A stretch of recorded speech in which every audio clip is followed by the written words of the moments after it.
Je suis désolé. Mais je ne veux pas être empereur. Ce n'est pas mon affaire.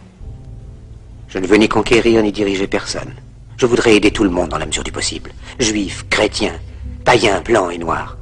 Nous voudrions tous nous aider si nous le pouvions. Les êtres humains sont ainsi faits. Nous voulons donner le bonheur à notre prochain, pas lui donner le malheur. Nous ne voulons pas haïr ni humilier personne. Dans ce monde, chacun de nous a sa place et notre terre est bien assez riche. Elle peut nourrir tous les êtres humains. Nous pouvons tous avoir une vie belle et libre. Mais nous l'avons oublié. L'envie a empoisonné l'esprit des hommes, a barricadé le monde avec la haine, nous a fait sombrer dans la misère et les effusions de sang. Nous avons développé la vitesse pour nous enfermer en nous-mêmes. Les machines qui nous apportent l'abondance nous laissent dans l'insatisfaction. Notre savoir nous a fait devenir cyniques. Nous sommes inhumains à force d'intelligence. Nous ne ressentons pas assez et nous pensons beaucoup trop. Nous sommes trop mécanisés et nous manquons d'humanité. Nous sommes trop cultivés et nous manquons de tendresse et de gentillesse. Sans ces qualités humaines, la vie n'est plus que violence. Et tout est perdu. Les avions, la radio nous ont rapprochés les uns des autres. Ces inventions ne trouveront leur vrai sens que dans la bonté de l'être humain, que dans la fraternité, l'amitié et l'unité de tous les hommes. En ce moment même, ma voix atteint des millions de gens à travers le monde. Des millions d'hommes, de femmes et d'enfants désespérés, victimes d'un système qui torture les faibles et emprisonne les innocents. Je dis à tous ceux qui m'entendent, ne désespérez pas. Le malheur qui est sur nous n'est que le produit éphémère de l'avidité, de l'amertume de ceux qui ont peur des progrès qu'accomplit l'humanité.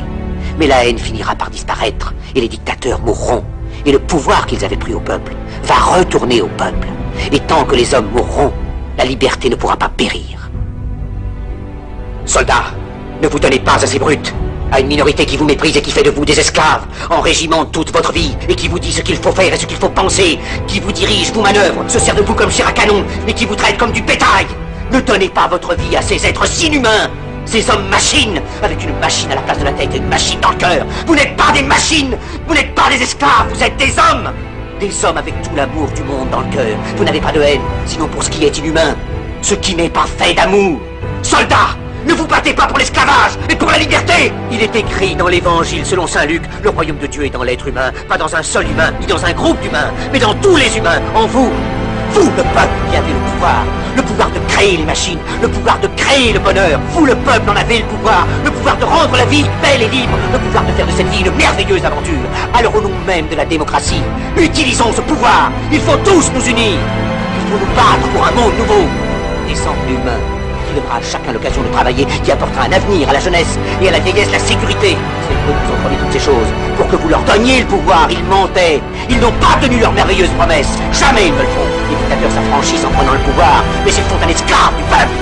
Alors il faut nous battre pour accomplir toutes leurs promesses. Il faut nous battre pour libérer le monde, pour renverser les frontières et les barrières raciales, pour en finir avec l'avidité, avec la haine et l'intolérance.